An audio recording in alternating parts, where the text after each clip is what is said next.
Many years ago, in the beautiful town of Lafia, there lived a man named Sani.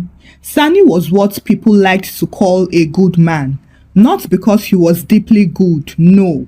It was because he knew how to behave in public. He greeted elders with two hands behind him.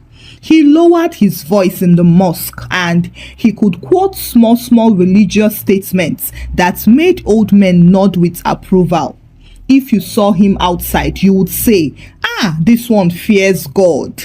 But only Sani knew that what he feared most was not God, it was being bored. He lived in a compound with three other families that was separated by thin walls that carried every sound like a village radio. In the morning, you would hear coughing from one side of the wall, pounding of yam from another, or a baby crying as if it had been personally offended by life. By evening, everybody had already discussed who quarreled that day, who cooked late, and who did not greet properly. Sani lived in that compound with Zainab, his wife. Zainab was a peaceful woman. She woke up before the sun every day, swept the compound as if she was chasing away bad spirits, cooked happily, spoke gently, and minded her business. She never argued or complained. If Sani came home late, she would simply say, "You are back," as if she had not been checking the window every 10 minutes. At first, Sonny enjoyed it. He would boast to his friends, "My wife is not like other women. No noise, no stress, just peace." His friends would clap for him and comment, "You are lucky." And Sonny would nod like a man who had won a prize. But human beings are strange. After some time, the same peace started to itch him. One evening, as he sat outside cracking granuts, he watched his neighbor argue loudly with his wife. "You don't listen," the man shouted. "And you don't think," the woman fired back. Plates clattered and somebody shouted, "Hey, leave her now."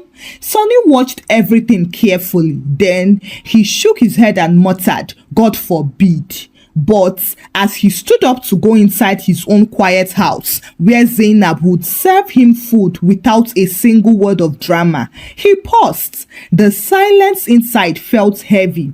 That was how the problem began. This particular year, Ramadan came like it always did. The compound changed its rhythm. People barely spoke during the day, only to come alive at sunset like generators that had finally been switched on. Sonny loved Ramadan, not for spiritual reasons alone, no. He loved the respect it gave him. During Ramadan, Sonny became important. He would walk slowly to the mosque, greeting people as if he had just come from heaven's office. He would sit in front, close his eyes, and nod at sermons as if he personally helped write them. Even Kabiru, his closest friend and full-time bad influence, respected him more during that period. One evening, after breaking their fast with dates and kunu, Sani and Kabiru sat by the roadside eating suya. Kabiru chewed loudly and somehow the oil that was shining on his lips entered his brain. He began, "My brother, this life is about levels." Sani nodded as if he understood, even though he did not. Kabiru leaned closer and continued, "Look at you. You are doing well. You are respected. You have one wife that does not disturb you." Sani smiled proudly. "Yes, peace of mind is important." Kabiru laughed. "Peace of mind is good though, but too much peace can make a man forget he is alive." Sonny paused. That sentence entered him like smoke. Kabiru continued, "Ramadan is a month of blessings. Anything you do now carries weight." Sani looked at him. "Like what?" Kabiru wiped his hand on his trousers. "Like marriage." Sani blinked. "What are you saying?" Kabiru shrugged. "I am just saying a man like you. You can expand."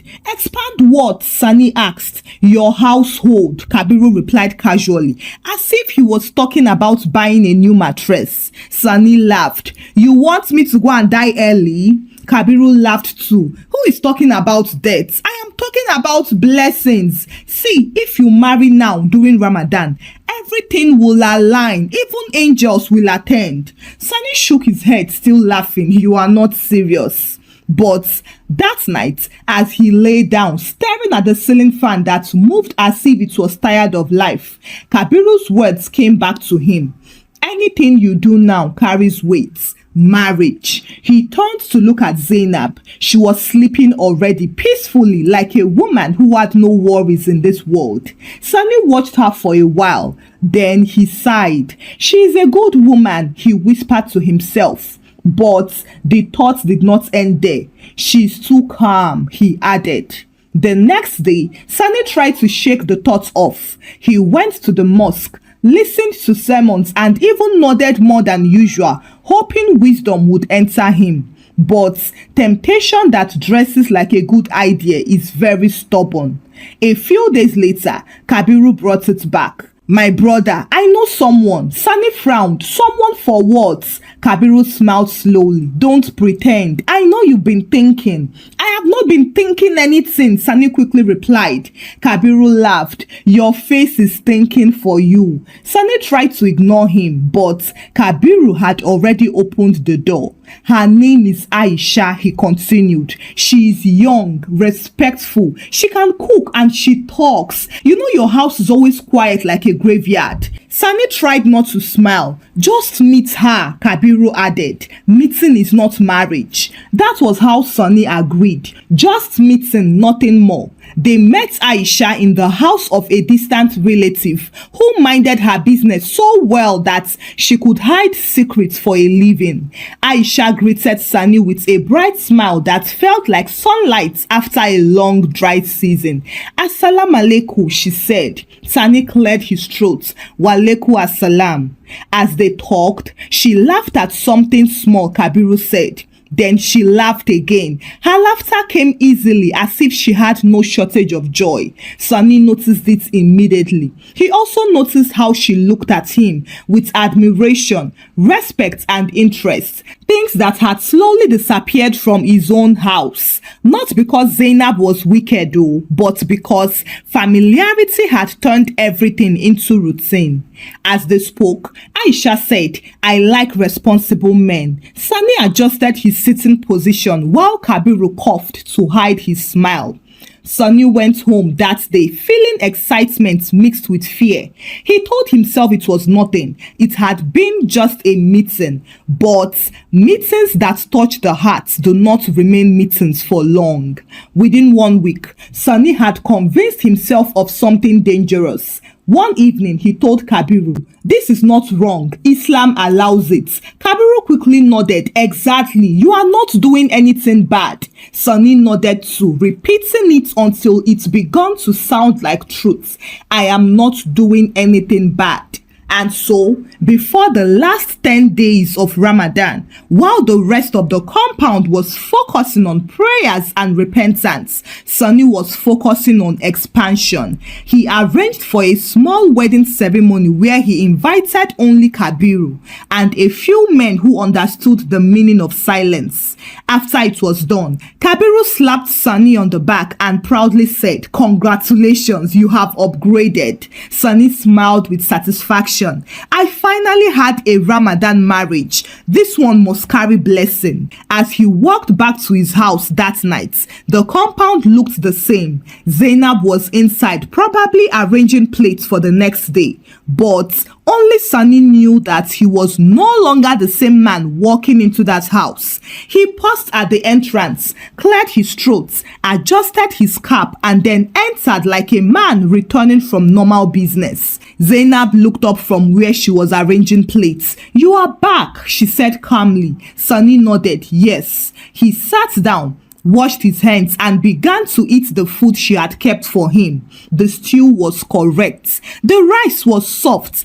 Everything was as it should be, but Sunny's mind was not inside that plate. It had already divided itself into two. One part sat in that quiet house with Zainab. The other part had already moved to a different place entirely because Aisha was not in that compound. No, Sani was not that foolish. He knew that if two wives stayed under one roof, his name would be written on the wall of disaster. So he rented a small apartment for Aisha in another part of town. Days before the ceremony, the place was far enough to hide her but close enough to visit. The next evening after fasting, Sani visited her for the first time after marriage, and Aisha ran to the door before he knocked properly. Her face lit up like someone who had been waiting all day. "You are here!" Sani smiled. This kind of welcome, he had not seen it in a very long time. Inside, Aisha moved around him like a song that refused to end. She talked, laughed, and touched his arm when she spoke, as if confirming he was real. "Sit down, I cooked." Sani sat and she quickly brought the food. Too quickly. This girl has energy, he thought. As he ate, Aisha watched him. "Do you like it?" she asked. Sani nodded. "It is good." She clapped her hands and said, "I am happy." That word entered Sani's chest like soft music. Happy. It was simple and uncomplicated. He leaned back satisfied. "This is nice." Aisha smiled. "We will build our home slowly." Sani cleared his throat and repeated, "Our home." That word almost choked him because somewhere else another home already existed, but he quickly swallowed the thoughts. This is under control, he told himself. 2 houses, 2 lives, 1 man. It's simple now, very simple. The next day, Kabiru met him by the roadside like the devil. "How far?" Kabiru asked. Sani smiled proudly. "Everything is smooth." Kabiru looked at him for a long moment. "Smooth things can still fall, oh." Sani waved his hand. "You worry too much." Kabiru leaned closer and asked, "Does the first wife know?" Sani quickly looked around. "Lower your voice." Kabiru laughed. So you've started shaking." "I am not shaking," Sani replied. "I am just managing it." Kabiru nodded slowly. Managing 2 wives in secret is like carrying 2 pots of hot soup with one hand. It will pour on you. Sani hissed. "Nothing will happen." Kabiru shook his head. "Okay, that is what every man says before something happens." Sani looked at Kabiru with side eyes, as if he was not the one who brought him here in the first place. But he ignored him because he had already entered a dangerous level of confidence. Sani created a timetable in his head for perfect timing and movements. If he left his house, he would say, "I am going to the mosque." From the mosque, he would branch. If he returned late, he would say, "We had a long discussion." Zainab did not question him, at least not openly, but she was not blind. One evening, as Sani entered the house, she noticed that he had a different smell on him. She looked at him and asked, "You changed perfume?" Sani froze for 1 second. Then he smiled. "Yes, Kabiru gave me." Zainab nodded slowly. She did not say anything more, but that did not end. It followed him. Meanwhile, Aisha lived in excitement. Everything was new to her. Marriage, cooking, and waiting. She would sit by the window in the afternoon, counting time as if it was money. "He will come today," she would say to himself. Sometimes Sani came. Sometimes he did not. Each time he came, Aisha welcomed him as if he had just returned from war. And each time he delayed, she would call and ask, "Are you okay?" Sani would lower his voice. "Yes, I am outside." "Outside where?" she would ask playfully. "Just outside," he would reply. Outside what? He never explained. One evening, she asked a question that shook the air slightly. "Your family, when will I meet them?" Sani coughed. "Soon," he quickly said. "How soon?" she asked. "After Ramadan," Sani replied. That answer came too fast and Aisha smiled. "Okay." Back in the compound, Zainab was on her own when one neighbor who talked too much for her own good told her, "I saw your husband yesterday." Zainab looked up. "At the mosque?" The woman shook her head, no, around Sabongari's side. Zainab frowned slightly. Maybe it's work. The woman leaned closer and added, with a lady. Zainab froze, then she smiled and said, my husband does not move like that. The woman shrugged. I only said what I saw. Zainab nodded. The conversation ended here, but Zainab carried it in. That night, as Sonny slept peacefully like a man without problems, Zainab laid awake. Her eyes were open in the dark. She turned her head slightly and looked at him. Then she whispered to herself, Zainab was not a noisy woman. She was not one to fight in public or scatter words like someone selling tomatoes in the market. But she had one quality that many people did not notice. She was patient, and patient people are dangerous when they decide to find the truth. The next morning, she behaved normally. She woke up early, swept the compound, greeted neighbors, and prepared food for Sahur. She spoke to Sani as if nothing had entered her mind. Will you come home early today? She asked casually. Sani stretched and yawned. Yes, inshallah. Zainab nodded, but inside her, something had already stood up. Later that afternoon, she sat quietly in the sitting room pretending to sort beans. Her fingers were moving slowly, picking beans and removing dirt. But her mind was not in the beans. It was in Sabongari. With a lady, the neighbor had said. Zainab dropped a small stone into the bowl and sighed. That evening, when Sonny prepared to go out again, she watched him carefully. I am going to the mosque, he said. Zainab looked up. Again? Sonny paused. Yes, now it is Ramadan. Zainab nodded slowly. Good. He left and she waited small. Then she stood up and called the same neighbor. You said you saw him in Sabongari, she asked. The woman's eyes lit up immediately. Yes. Take me there, Zainab said. The woman did not need a second invitation. I have been waiting for this moment, she said under her breath. They left together. Meanwhile, Sani had already arrived at Aisha's place. Aisha opened the door before he knocked. You are late, she said, folding her arms playfully. Sani smiled. I had to attend to something. Aisha stepped aside. Enter, Alhaji busy man. Sani laughed as he entered. Inside, the room smelled of fresh stew. I cooked early today, Aisha said proudly. I knew you would come. Sani sat down heavily. This place is peaceful, he said, stretching his legs. Aisha smiled. Of course, this is your home. That word again, home. Sani laughed to hide the discomfort that passed through his chest. Yes, my home. They ate and talked. Aisha laughed and Sani felt relaxed. For a moment, he forgot everything else. Back in the compound, Zainab and her neighbor had already entered a tricycle. Faster, the neighbor told the driver, as if they were chasing a thief.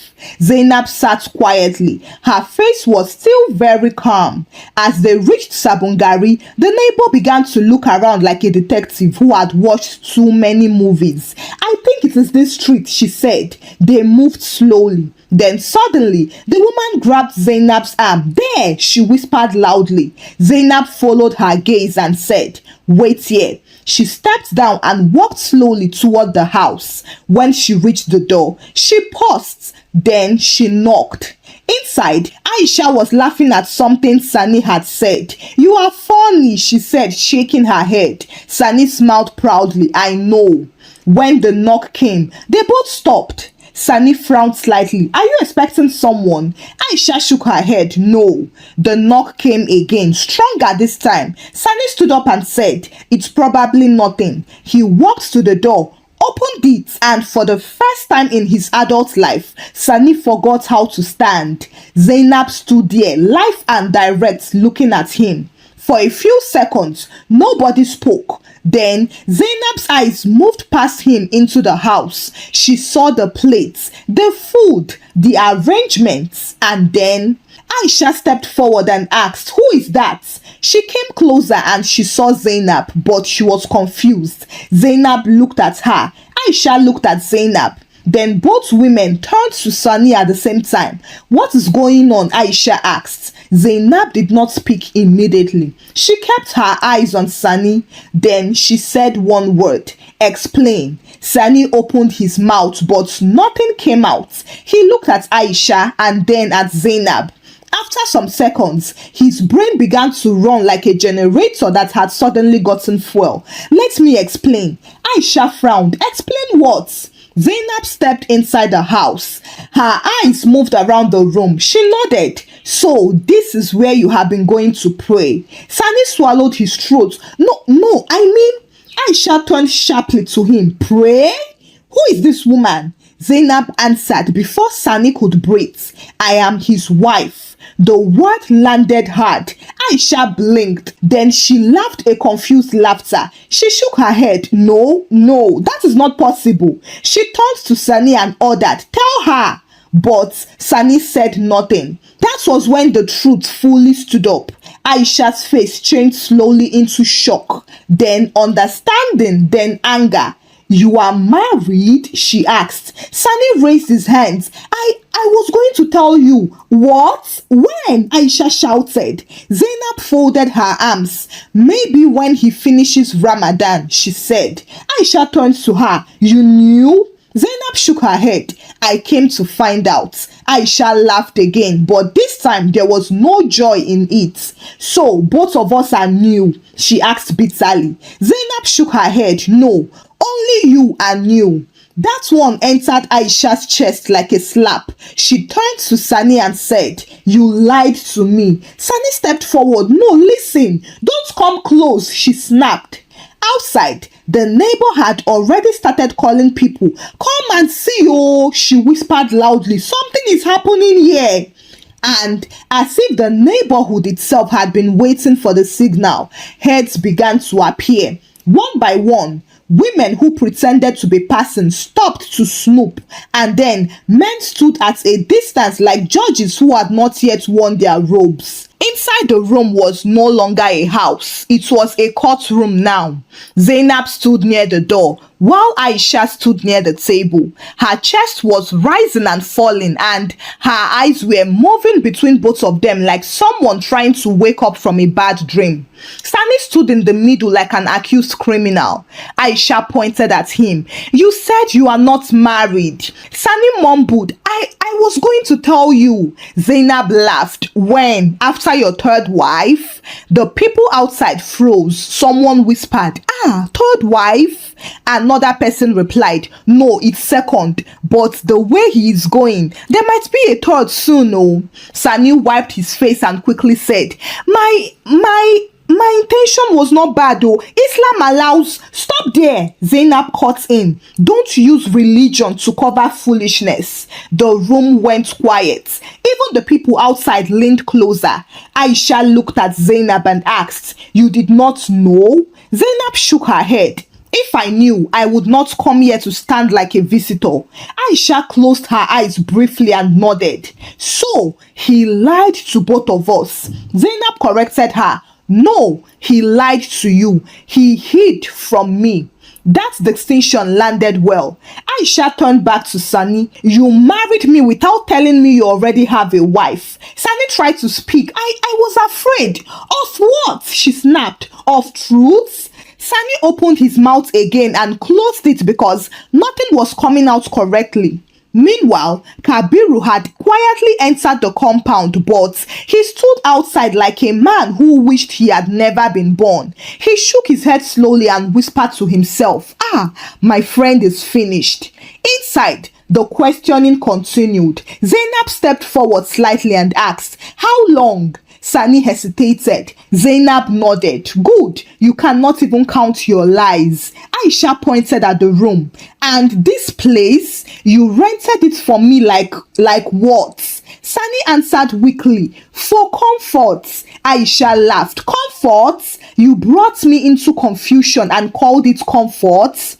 Outside, one old woman clapped her hands and said, speak, let him hear. Sani turned toward the door. Why are people here? Zainab looked at him and said, because stupidity attracts noise.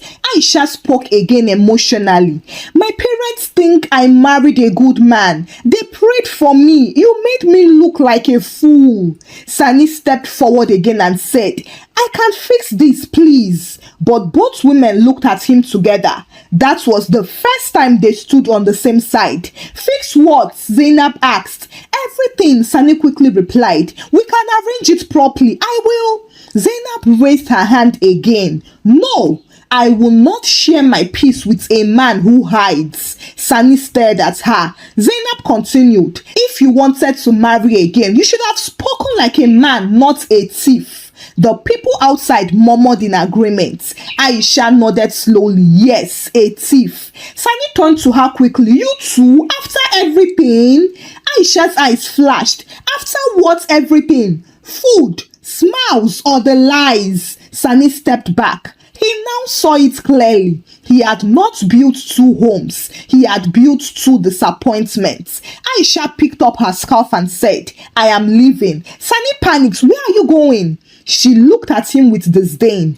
Anywhere that is not here. I will send someone to get my things later. She moved toward the door, then paused. She looked at Zainab and said, I am sorry. Zainab nodded. It is not your fault. As Aisha walked out, the crowd parted for her. Some people shook their heads in sympathy. When she was gone, the compound felt slightly empty. Just then, Zainab turned to leave too, but Sani rushed forward and called, Zainab! She stopped slowly, but she did not turn immediately. Sani's voice dropped low. I made a mistake. Zainab finally turned to face him. Sani stepped closer now. We can fix it. Zainab looked at him for a long moment. Then she said, some things are not repaired. They are remembered. That sentence sat heavily between them. She shook her head and said, I will go to my mother's house. When I am ready, I will decide what to do. Sani reached out, but he did not touch her because something in her face told him that the distance had already grown too wide. Zainab walked out and the compound watched her go. Nobody spoke. Even gossip respected that moment. Sani stood alone in the small room. The food on the table had gone cold. The house, which once felt like an achievement, now felt like a mistake that had taken shape. Kabiru entered slowly and said, my brother, this your Ramadan blessing. Sani did not look at him. Kabiru finished the sentence by himself. It has expired, oh. Sani sank into a chair. He looked around the room, then he laughed emptily. 2 wives. Now 0 peace. Kabiru nodded. That is one mathematics you cannot argue with. That evening, as the call to prayer echoed across the town, people gathered in their homes to break their fasts. Food was shared and people's laughter returned. But in one small rented room, Sani sat alone. The food in front of him remained untouched. He had gambled badly this Ramadan and had now lost all his blessings. Thank you for watching the story. Kindly share your thoughts about the story with me in the comments section. What lesson did you learn from the story? Kindly share the story out with your loved ones and give the story a thumbs up. Subscribe to this channel if you've not done so by now. Until I bring another story your way, happy Eid al-Fitr, besties.